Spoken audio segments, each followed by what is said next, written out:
voici aux abords de la cité médiévale de Pérouges, où une maison est en cours de création dans les murs d'une ancienne grange. La propriétaire a fait le choix d'une auto-réhabilitation.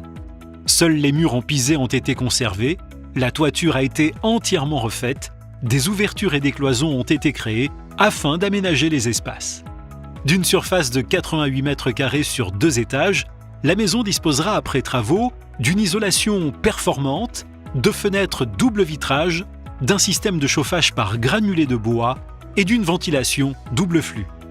La propriétaire a également prévu dans la partie écurie, annexe à la grange, la réalisation d'un gîte de 3 chambres pour accueillir les travailleurs et touristes de la région. J'ai commencé en novembre 2013 de rénover la grange et l'écurie. Et j'ai fini tout ce qui est grosses œuvres et tout, parce qu'il reste encore des choses à faire. Mais on va dire décembre 2015. J'ai eu le temps d'étudier quand même le projet, parce que ça a mis 1 an avant que je puisse acheter la maison. Donc je m'étais un peu renseignée tout ce qui est isolation et ce qui se faisait en ce moment, et aussi les aides qu'on pouvait avoir. Le projet a bénéficié d'une aide de la région Auvergne-Rhône-Alpes par l'appel à projet 1000 rénovations basse énergie.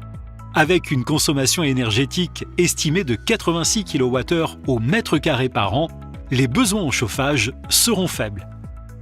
Sur le projet de rénovation qu'on a ici, c'est un peu particulier parce que finalement on part un peu de 4 murs sur lesquels il y a tout à faire. Donc dans l'ordre des priorités, on va chercher tout d'abord à réduire les besoins énergétiques du logement pour ensuite choisir une puissance de chauffage adaptée de manière à ce que les besoins énergétiques soient correspondants entre les déperditions du logement et ce que va apporter la chaudière. C'est tout d'abord choisir une bonne isolation au niveau des murs, au niveau des menuiseries, et ensuite c'est travailler sur ce qu'on appelle les ponts thermiques et également tout ce qui va être étanchéité à l'air, à la fois en travaillant la liaison entre les fenêtres et les murs, mais aussi en choisissant un système de ventilation qui est efficace. Pour l'isolation des murs en pisé, ici c'est une isolation par l'intérieur qui a été retenue. Alors pour la plupart des murs, on va avoir 10 cm de laine de verre, sauf la paroi nord qui est renforcée et qui elle a 12 cm de laine de verre au total en isolation. Et puis ensuite, dans un second temps, un parement extérieur sera fait sur le pisé, mais cette fois avec un enduit qui respecte les capacités de respiration de ce matériau, puisque ce sera un enduit à base de chaux et de chanvre qui sera appliqué sur la façade. Au niveau du toit, ici, on va avoir tout d'abord une première couche de 10 cm en rampant et ensuite une deuxième couche, cette fois croisée, de 20 cm d'isolation laine de verre.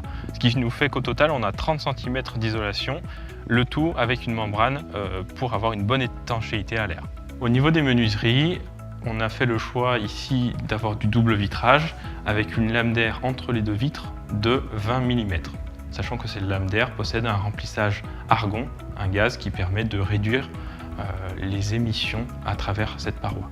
Le système de ventilation pour ce logement, c'est une ventilation mécanique contrôlée, une VMC, dite double flux. C'est-à-dire qu'on va insuffler de l'air qui va être préalablement préchauffé grâce à l'air qui va sortir. On ne mélange pas les 2 airs évidemment, mais on va en fait récupérer les calories de l'air sortant pour les donner à l'air entrant. Le test d'étanchéité à l'air, aussi dit d'infiltrométrie, permet de débusquer les infiltrations d'air dues à des défauts d'isolation et à des ponts thermiques. Ces infiltrations d'air, même minimes, risquent d'augmenter la consommation de chauffage en hiver. Le test est réalisé en installant une porte soufflante à la place de la porte d'entrée. Toutes les fenêtres et bouches de ventilation sont fermées. La mise en route du ventilateur permet de créer une différence de pression entre l'intérieur et l'extérieur, et l'appareillage mesure un débit de fuite. Ces déperditions sont ensuite recherchées précisément par le test de la fumée. Ici, Mme Poussin, elle a mis une VMC double flux. Donc la VMC double flux, elle a un rendement. Et plus il y a de fuite d'air, plus ce rendement chute. Voilà. Donc l'objectif d'une bonne étanchéité à l'air, c'est que le rendement de la double flux soit le plus optimisé possible. Ça contribue également à la qualité d'air intérieur, puisque la VMC elle va traiter l'humidité ambiante, le renouvellement d'air, donc on aura toujours un air qui sera sain.